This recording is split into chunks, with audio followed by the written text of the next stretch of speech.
E aí pessoal, tudo bem? Aqui é o professor Aldair Coelho e nessa aula a gente vai relembrar um pouquinho sobre posições relativas entre ponto e circunferência, reta e circunferência, circunferência e circunferência.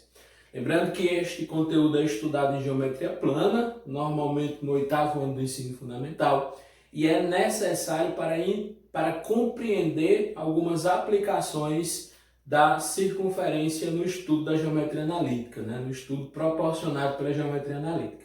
Beleza? Vamos lá. Posições relativas entre ponto e circunferência. Desde que o ponto e a circunferência estejam em mesmo plano, pertençam ao mesmo plano, existem apenas 3 posições possíveis. Quais são elas? O ponto pode pertencer à circunferência. Percebam que P1 pertence à circunferência. O ponto pode estar interno à circunferência, P2 está interno à circunferência, ou externo à circunferência, o P3 está externo à circunferência. Quando observada estas posições possíveis, é necessário identificarmos algumas características entre distância de ponto a centro da circunferência e raio da circunferência. Percebam que o raio em toda e qualquer circunferência é um segmento fixo. É um segmento que representa a medida da distância entre centro e um ponto qualquer pertencente à circunferência.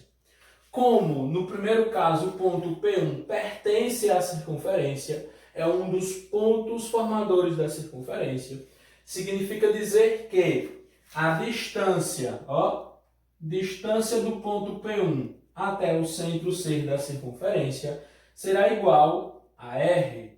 Quando isso acontece, nós concluímos que o ponto pertence à circunferência.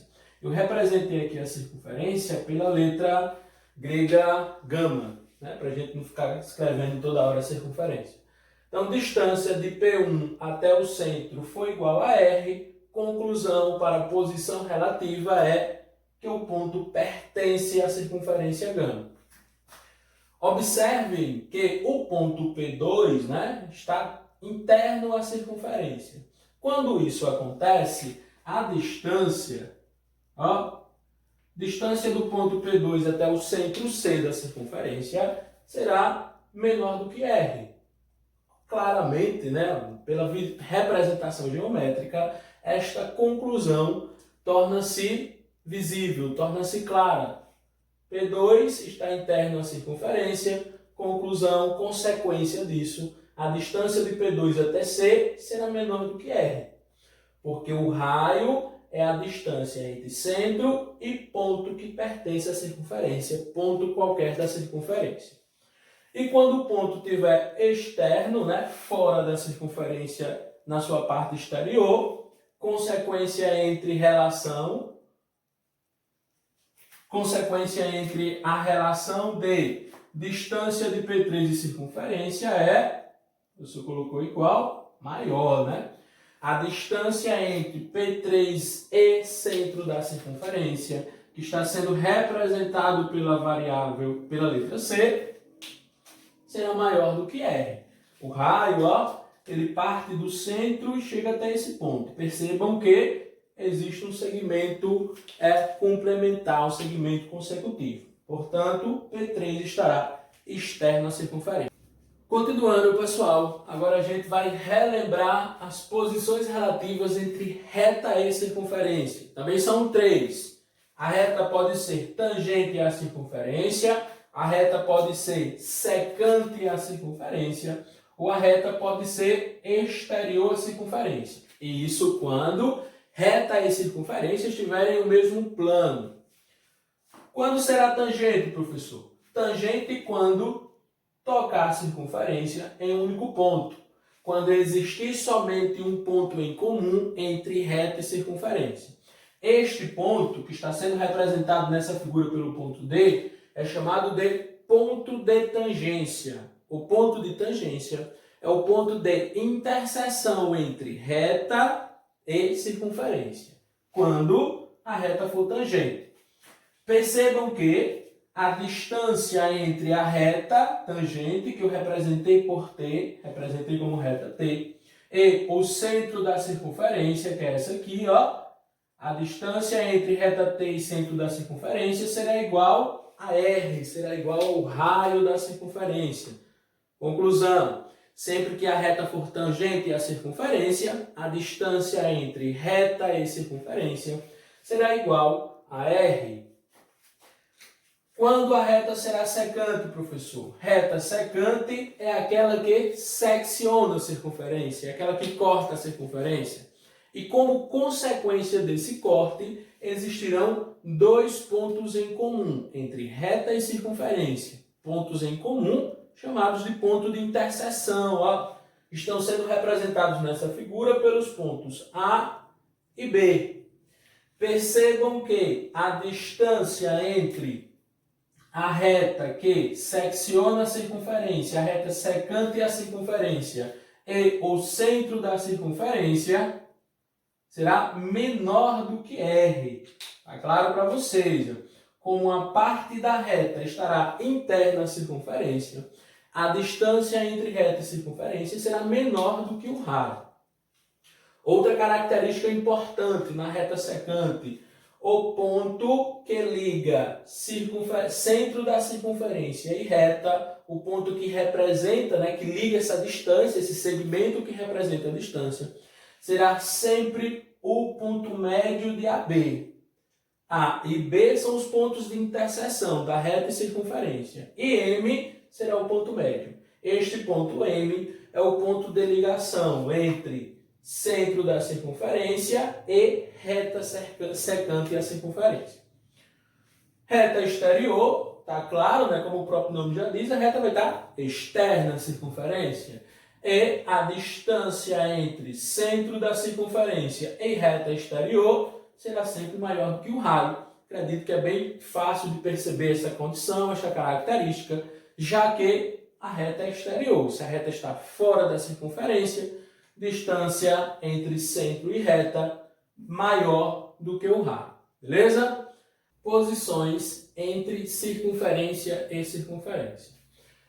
Percebam que neste plano nós temos três circunferências destacadas: circunferência gama, circunferência beta e circunferência teta. Se analisarmos a circunferência gama e a circunferência beta, se compararmos, perceberemos que estas duas circunferências são externas. Nós temos do lado esquerdo circunferência gama, lado direito circunferência beta. São circunferências externas que não possuem entre elas pontos de interseção, pontos em comum. Como consequência dessa posição, é visível que a distância de C1 até C2, C1, centro da circunferência gama, C2, centro da circunferência beta, será maior do que a soma dos raios R1, que é o raio da circunferência gama, e R2, que é o raio da circunferência beta. Daí já dá para concluirmos a seguinte condição: sempre que duas circunferências forem externas, a distância entre seus centros será maior do que a soma entre seus raios, a soma dos seus raios. Distância dos centros, C1 e C2, maior do que a soma dos raios. Isso quando as circunferências forem externas. Se compararmos as circunferências beta e teta, perceberemos que entre elas também não existem pontos de interseção, não existe interseção, não existe nenhum ponto em comum entre essas duas circunferências. Porém, como característica posicional, percebemos que teta é uma circunferência interna a beta. Nós temos aqui uma circunferência interna a outra. E como condição desta característica posicional, nós temos a seguinte relação: distância entre C2 e C3. C2 é o centro da circunferência beta. C3, o centro da circunferência teta, será sempre menor do que o módulo de R2 menos R3. será sempre menor entre o módulo da diferença dos raios. Professor, por que tem que colocar entre módulo? Porque, independentemente da ordem, né, se você pegar aqui o raio menor, que é R3 menos R2, o que nos interessa é a distância, é a medida positiva, é o valor absoluto dessa medida. Então, independentemente da ordem, quando você coloca entre módulo, você terá como resultado sempre o valor positivo. Por isso que na fórmula, né, do resultado da comparação, nós escrevemos uma condição modular. Beleza? Então, circunferência. Percebemos aqui duas posições possíveis, desde que a circunferência esteja no mesmo plano. Quais são elas? Externas. Circunferência podem ser externas. E em circunferências externas não existe interseção, não existe ponto em comum.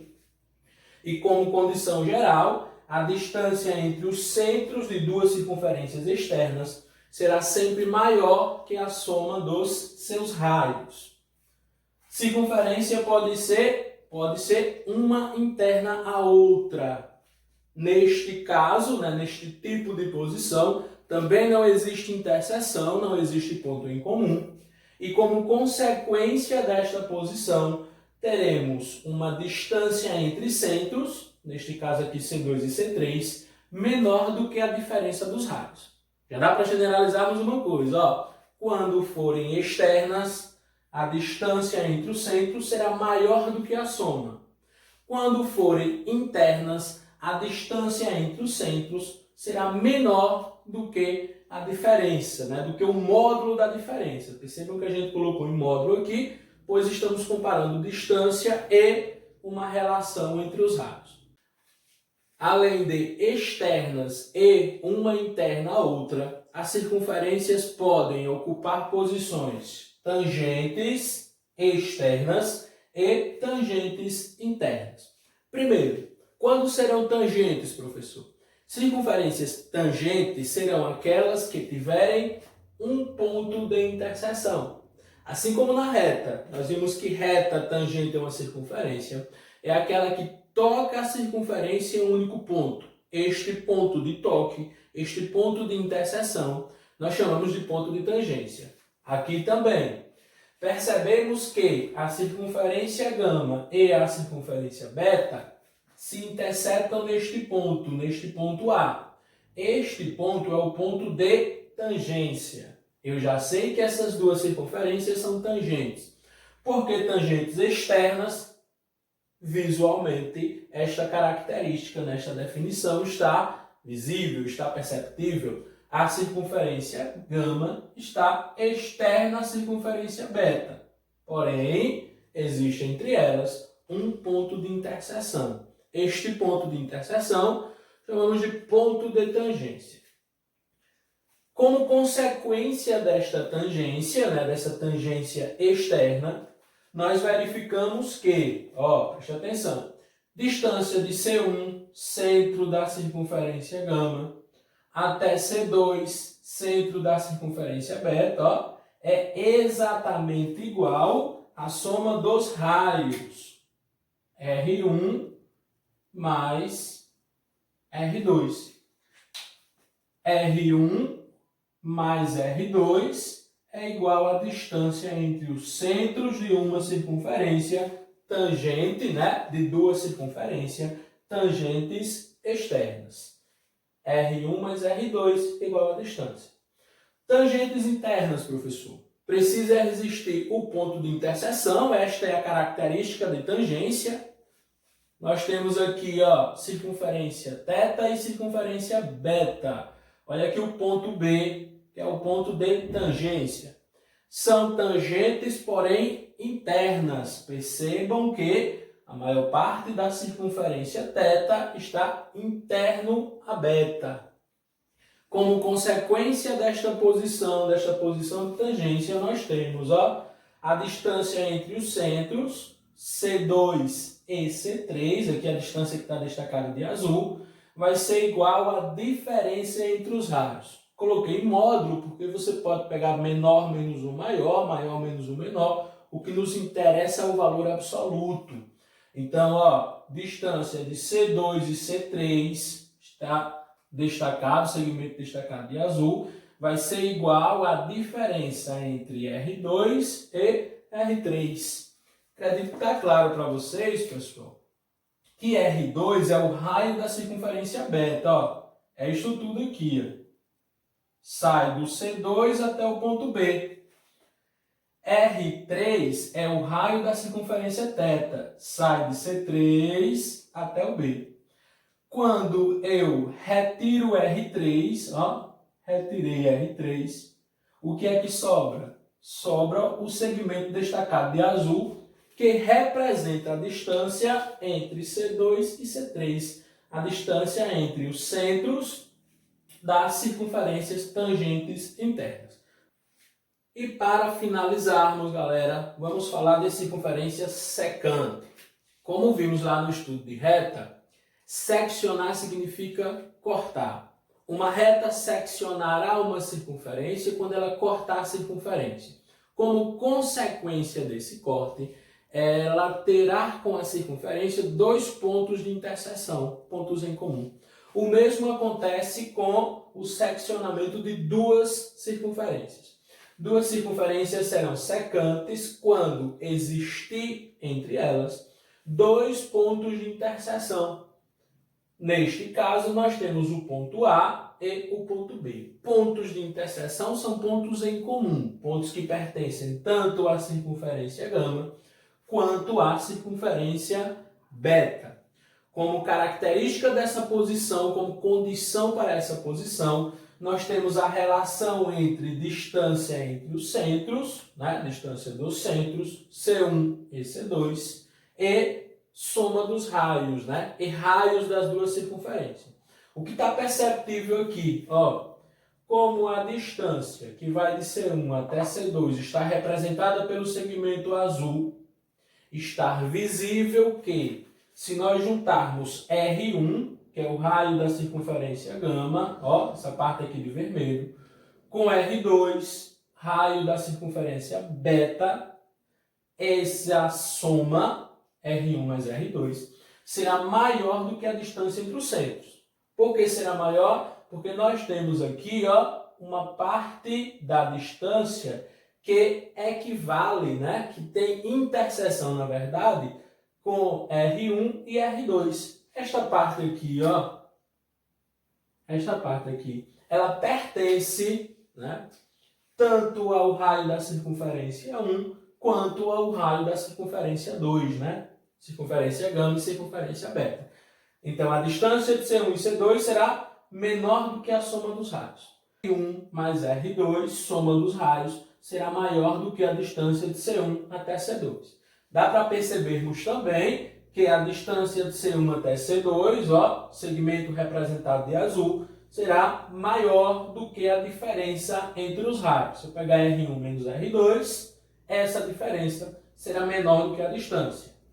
E essa distância de C1 até C2 será menor do que a soma dos raios. Beleza? Finalizamos aqui a revisão euclidiana das posições relativas entre ponto e circunferência, reta e circunferência e circunferência. Beleza? Agora iremos desenvolver alguns exemplos